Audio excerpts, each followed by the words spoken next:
The Grand Orrery, the 18th century mini planetarium, this wonderful scientific instrument that we have here at Dumfries House, is amongst the last items that is on our list of items that we are conserving and restoring, and it's such an important piece. What has taken such a long time is to find a person who could actually take it on.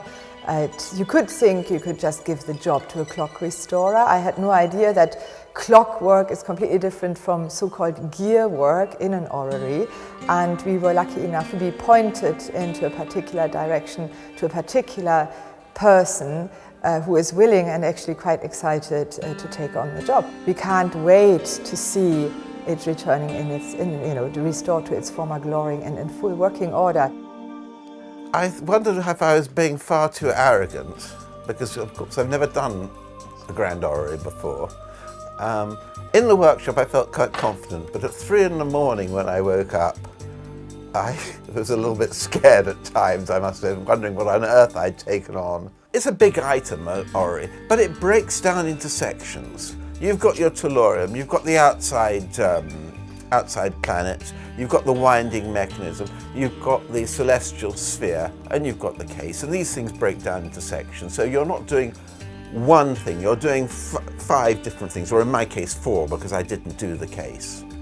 There are basically 2 types of time involved in this. One is reading and thinking, and the other is actually doing. You get to points when you're restoring things when you hit a dead end and you have to sort of just think about how you're going to do it. Something won't come apart, and again you've only got one, and so you've got to really think about it. When you come to the orrery, several things are immediately apparent. Typically of instruments of this day, every single bolt was made for the hole that it went into, and they're not interchangeable. They can be different pitches, that's the number of threads per inch, and of course they can be different lengths as well. It just depends how they happen to do it. They made each one for each place where it was due to be screwed in. And if you unscrew all the bolts and put them down, you're into problems.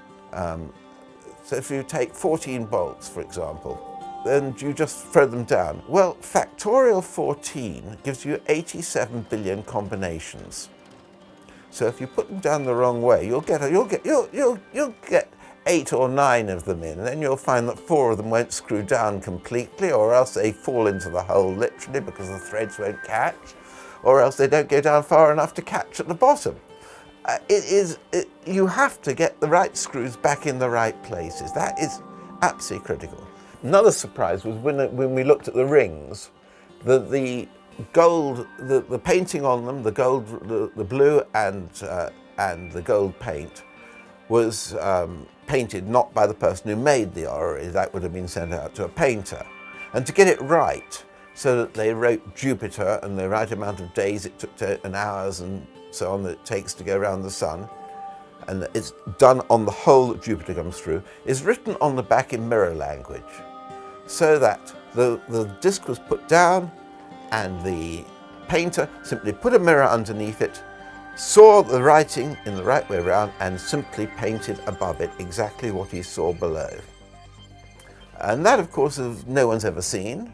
I've never seen it recorded before, but it's such a simple way of getting it done correctly. The greatest danger is over-cleaning something. This orrery is 260 years old, give or take. And the last thing we want to do is to make it look as if it was made in the last 10 years.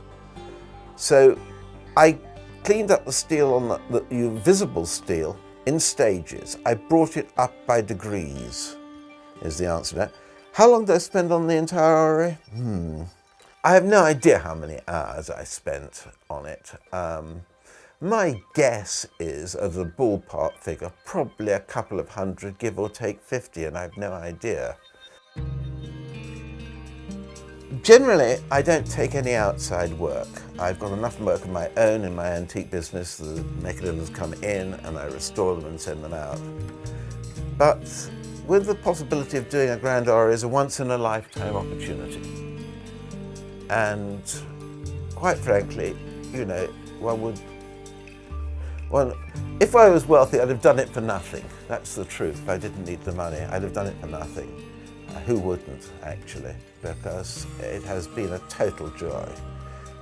As we come to the end of it, I have to say that the joy has diminished slightly because of the responsibility of actually having such a valuable item here. And I shan't be sorry to see it go tomorrow when it's collected and go back to its natural home, Dumfries House. I should be delighted it goes back there, and then there will be a certain relaxation, but it has been sheer joy working on it.